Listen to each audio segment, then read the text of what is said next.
Welcome back. In this video I am going to show how to create an organizational chart like this. Let's start. First of all, go to the Insert tab and add text field. Write the content of the block diagram with proper spacing. Here in my case, types of memory will be the root and split into RAM and ROM. You can use the Tab key on the keyboard to add space.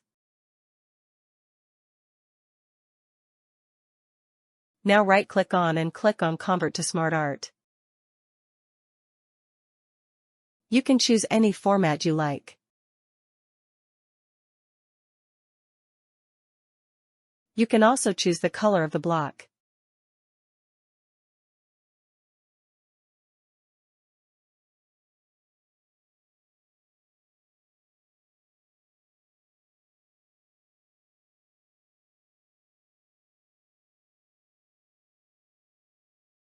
From here you can choose the different formats of block diagrams.